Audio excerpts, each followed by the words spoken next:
آئیے آج کے اس جائزے میں تاریخ کے ایک ایسے واقعے پر گہرائی سے نظر ڈالتے ہیں جو پیغمبر اسلام حضرت محمد صلی اللہ علیہ وسلم کی زندگی کا مشکل ترین اور تکلیف دہ ترین دن تھا۔ یہ کہانی صرف ایک سفر تک محدود نہیں ہے، بلکہ ہم دیکھیں گے کہ کس طرح اس انتہائی مایوس کن مقام نے تاریخ کے دھارے میں ایک ایسی زبردست تبدیلی کی بنیاد رکھی جس کے اثرات آج تک محسوس کیے جاتے ہیں۔ یہ بے پناہ استقامت اور صبر کی ایک ایسی شاندار مثال ہے جو انسان کو حیران کر دیتی ہے۔ تو چلیں سیدھا اس واقعے کی گہرائی میں اترتے ہیں۔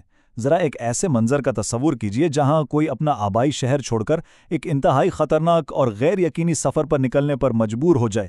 یہاں فوراً یہ سوال ذہن میں ابھرتا ہے کہ آخر حالات اس حد تک کیسے پہنچ گئے کہ مکہ چھوڑ کر طائف جانے کی ضرورت پیش آئی۔ یہ کوئی اچانک لیا گیا فیصلہ تو بالکل نہیں تھا، بلکہ یہ مسلمانوں کی تاریخ کے سب سے بڑے موڑ یعنی ہجرت کی کہانی کی ایک انتہائی اہم کڑی ہے۔ اور یہ واقعی کوئی عام سفر نہیں تھا۔ مکہ سے طائف تک کا فاصلہ پورے 100 کلومیٹر بنتا ہے۔ تاریخی ذرائع بتاتے ہیں کہ یہ طویل اور کٹھن سفر آپ صلی اللہ علیہ وسلم نے اپنے ساتھی زید بن حارثہ کے ہمراہ بالکل پیدل ایک تپتے ہوئے اور خشک صحرا میں طے کیا۔ اتنی شدید جسمانی مشقت اٹھانے کا صرف اور صرف ایک ہی مقصد تھا، پناہ کی تلاش اور اسلام کے پیغام کو پھیلانے کے لیے کسی نئی جگہ اور نئے لوگوں کو ڈھونڈنا۔ لیکن جب طائف پہنچ کر وہاں کے سرداروں کے ساتھ 10 دن گزارے اور انہیں مسلسل اپنا پیغام پہنچایا تو نتیجہ کیا نکلا؟ جواب میں صرف اور صرف مایوسی ملی۔ انہوں نے نہ صرف اس پیغام کو انتہائی سختی سے مسترد کیا، بلکہ ظلم کی انتہا کرتے ہوئے واپسی پر شہر کے شریر بچوں کو پیچھے لگا دیا۔ ان لوگوں نے مذاق اڑایا اور اس قدر پتھر برسائے کہ جیسا کہ تاریخی حوالوں میں ملتا ہے، آپ صلی اللہ علیہ وسلم کے جوتے خون سے بھر گئے۔ یہ اس سفر کا ایک انتہائی دل خراش کلائمیکس تھا۔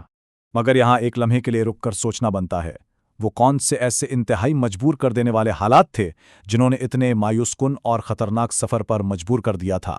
اس سانحے کی اصل جڑ کو سمجھنے کے لیے ہمیں وقت میں تھوڑا سا پیچھے جانا پڑے گا اور مکہ کے ان سنگین حالات کا جائزہ لینا ہوگا جو اس پورے واقعے کی اصل وجہ بنے۔ اگر ہم اس ٹائم لائن کو دیکھیں تو مکہ میں حفاظتی ڈھانچہ ایک ایک کر کے باقاعدہ ایک تسلسل کے ساتھ گرتا چلا گیا۔ پہلے سال بنو ہاشم کے مکمل سماجی اور معاشی بائیکاٹ سے شروعات ہوتی ہے۔ پھر تیسرے سال جب بائیکاٹ ختم ہوتا ہے تو سب سے بڑے اور اہم حمایتی یعنی حضرت خدیجہ اور چاچا ابو طالب وفات پا جاتے ہیں، اور پھر ان کے فوراً بعد مکہ میں شہریت اور پروٹیکشن کا باقاعدہ طور پر منسوخ ہو جانا۔ یہ نقصانات کا ایک ایسا سلسلہ تھا جس نے انہیں اپنے ہی شہر میں مکمل طور پر غیر محفوظ کر کے رکھ دیا تھا۔ ذرا اس بائیکاٹ کی حقیقت پر غور کریں تو رونگٹے کھڑے ہو جاتے ہیں۔ 3 سال تک مکمل معاشی پابندی۔ اب چونکہ مکہ ایک صحرائی علاقہ ہے اور ساری خوراک باہر سے آتے تھی، تو مکہ کے باقی قبائل بیرونی قافلوں کا سارا سامان خود ہی خرید لیتے تھے۔ نتیجے کے طور پر بنو ہاشم کے لوگوں کو، جن میں مسلمان اور غیر مسلمان سب شامل تھے، زندہ رہنے کے لیے درختوں کے سوکھے پتے اور چمڑا تک ابال کر کھانا پڑا۔ اور اس سب میں حیرت کی بات یہ ہے کہ ابو لہب وہ واحد شخص تھا جسے اس ظالمانہ بائیکاٹ سے باہر رکھا گیا تھا۔ پھر مکے کے حالات کا سب سے بڑا ٹرننگ پوائنٹ اس وقت آیا جب طاقت کی منتقلی ہوئی۔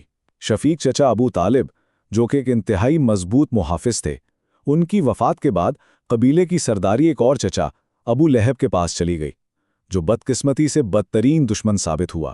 سردار بنتے ہی اس نے طاقت کا استعمال کرتے ہوئے سب سے پہلا کام یہ کیا کہ آپ صلی اللہ علیہ وسلم کی مکہ کی شہریت ہی ختم کر دی، جس کے بعد اس شہر میں رہنا بالکل بھی محفوظ نہ رہا۔ اب آتے ہیں اس کہانی کے اگلے اور انتہائی اہم حصے کی طرف، طائف کے بعد دشمنوں کے باغ میں پناہ لینا۔ یہاں حالات کی ستم ظریفی دیکھیے۔ ایک طرف تو اپنا سگا چچا ابو لہب ہے جس نے مکہ میں تحفظ چھین لیا اور شہریت منسوخ کر دی، اور دوسری طرف طائف سے واپسی پر جس باغ میں پناہ ملی وہ مکہ کے 2 بدترین اور نامی گرامی دشمنوں عتبہ اور شیبہ کا تھا۔ لیکن ان جانی دشمنوں کو بھی خون میں لت پت اس حالت پر ترس آ گیا اور انہوں نے اپنے ایک عیسائی غلام کے ہاتھ کچھ انگور بھجوائے۔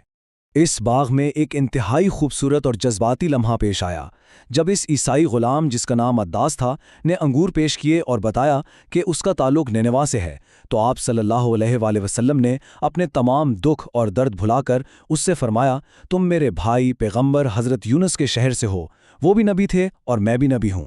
یہ سن کر عداس حیران رہ گیا۔ اس نے فوراً آپ صلی اللہ علیہ وآلہ وسلم کے ہاتھ چومے اور اسلام قبول کر لیا۔ یہ لمحہ ظاہر کرتا ہے کہ شدید غم اور تکلیف کی حالت میں بھی اصل مقصد کو ایک پل کے لیے بھی نہیں بھلایا گیا۔ پھر اس باغ سے نکلنے کے بعد آسمانی مداخلت ہوتی ہے۔ جبرائیل علیہ السلام پہاڑوں کے فرشتوں کو لے کر آئے اور پیشکش کی کہ اگر حکم دیا جائے تو طائف شہر کو 2 پہاڑوں کے درمیان پیس کر رکھ دیا جائے، لیکن یہاں اخلاق اور برداشت کا وہ بلند ترین مقام نظر آتا ہے جو واقعی میں مثال ہے۔ اتنے شدید ظلم اور جسمانی تکلیف کے باوجود انتخاب بدلے کا یا تباہی کا نہیں تھا، بلکہ مکمل معافی کا تھا۔ آپ صلی اللہ علیہ وسلم نے یہ امید ظاہر کی کہ اگر یہ لوگ نہیں تو شاید ان کی آنے والی نسلوں میں سے کوئی مسلمان ہو جائے۔ آگے بڑھتے ہیں اور دیکھتے ہیں کہ واپسی کے سفر اور مدینہ کے بریک تھرو نے حالات کا رخ کیسے بدلا۔ طائف سے مکہ واپس آنا کوئی آسان کام بالکل نہیں تھا۔ چونکہ ابو لہب شہریت ختم کر چکا تھا، اس لیے اپنے ہی شہر میں دوبارہ داخل ہونا بالکل ایسا ہی تھا جیسے آج کل کسی دوسرے ملک کا ویزا درکار ہو۔ رستے میں جنوں کے ایک گروہ نے تو پیغام سن کر اسے قبول کر لیا، لیکن مکہ میں سیاسی پناہ حاصل کرنا ایک بہت بڑا چیلنج تھا۔ مکہ کے پہلے 2 سرداروں نے تو پناہ دینے سے صاف انکار کر دیا، لیکن آخرکار مطعم بن عدی نامی شخص نے پناہ دی، تب جا کر مکہ میں داخلہ ممکن ہو سکا۔ طائف کے اتنے برے اور تلخ تجربے کے باوجود ہمت نہیں ہاری گئی۔ ہر سال پورے عرب سے ہزاروں لوگ حج کے لیے مکہ آتے تھے، اور یہ مہم رات کے اندھیرے میں چھپ کر ان حاجیوں کے کیمپوں میں جا کر پیغام پہنچانے کی صورت میں مسلسل جاری رہی۔ یہ کام اور بھی مشکل اس لیے تھا کیونکہ ابو لہب سائے کی طرح ان کے پیچھے پیچھے رہتا اور لوگوں کو یہ پیغام سننے سے روکتا رہتا تھا، لیکن اس سب کے باوجود استقامت میں کوئی کمی نہیں آئی۔ اور پھر یہاں تاریخ کا ایک حیرت انگیز پہلو سامنے آتا ہے جو اس ساری محنت کا پھل بننے والا تھا۔ آخر مدینہ کے لوگ اس پیغام کو سمجھنے اور قبول کرنے کے لیے اتنی جلدی تیار کیوں ہو گئے؟ اس کی اصل وجہ یہ تھی کہ پچھلے 1000 سال سے مدینہ کے یہودی قبائل مسلسل ایک آنے والے پیغمبر کی پیشین گوئیاں کر رہے تھے اور شدت سے ان کا انتظار کر رہے تھے۔ اس طرح کسی کے علم میں لائے بغیر تاریخ میں بالکل خاموشی سے ایک بہت بڑے انقلاب کی زمین تیار ہو رہی تھی۔ تو اس ساری بات کا کروشل پوائنٹ یہ ہے کہ طائف کے واقعے کے اگلے سال ایک غیر معمولی رفتار سے تبدیلی آئی۔ حاجیوں کے کیمپوں میں مدینہ کے 6 لوگوں سے ملاقات ہوئی۔ انہوں نے فوراً ان یہودی پیشین گوئیوں کو یاد کیا، پیغام کو پہچانا اور اسلام قبول کر لیا۔ پھر اگلے سال وہ 12 ہو کر آئے اور پھر دیکھتے ہی دیکھتے مدینہ کے ہر گھر تک یہ پیغام منظم طریقے سے پہنچ گیا۔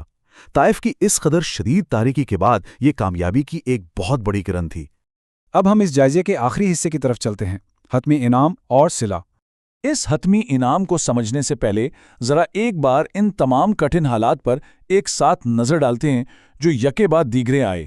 شعب ابی طالب کے بائیکاٹ کی وہ سخت بھوک جس میں پتے اور چمڑا تک کھانا پڑا، پھر سب سے پیاروں یعنی حضرت خدیجہ اور ابو طالب کی وفات کا صدمہ، طائف کا وہ دن جہاں ظلم اس حد تک بڑھا کہ جھوٹے خون سے بھر گئے، اور پھر اپنے ہی شہر میں شہریت اور تحفظ سے مکمل بے دخلی، یہ سب انسانی برداشت اور استقامت کی آخری حدیں تھیں۔ لیکن تاریخ اس بات کی گواہ ہے کہ جب کوئی ان مشکل ترین آزمائشوں سے اس قدر صبر کے ساتھ گزر جاتا ہے تو پھر تسلی اور انعام بھی ویسا ہی بے مثال ملتا ہے۔ ان سخت ترین حالات اور غموں کے بعد دل کو سکون دینے کے لیے انسانی تاریخ کی سب سے بڑی سیر کروائی گئی، اسراء اور معراج کا معجزاتی سفر جس میں 7 آسمانوں کی سیر کرائی گئی۔ یہ ایک ایسا الہی سفر اور مقام تھا جو دنیا کی ان تمام تکالیف کا ایک شاندار اور حتمی صلہ تھا۔ اس واقعے کا اختتام ہمیں ایک بہت گہرے سوال کے ساتھ چھوڑ جاتا ہے۔ ذرا سوچئے، کیا تاریخ کے تاریک ترین اور تکلیف دہ لمحات ہی اکثر سب سے بڑی اور شاندار کامیابیوں کی بنیاد نہیں بنتے؟ اگر طائف کا وہ مشکل ترین دن نہ ہوتا اور وہ صبر نہ دکھایا جاتا تو شاید مدینہ کی وہ عظیم الشان کامیابی بھی اتنے بہترین انداز میں سامنے نہ آتی۔ اس ساری کہانی سے بات بالکل واضح ہو جاتی ہے کہ کیسے شدید ترین مشکلات اور مخالفت کے بعد ایک سچا اور مضبوط عزم تاریخ کا دھارا بدل کر رکھ سکتا ہے۔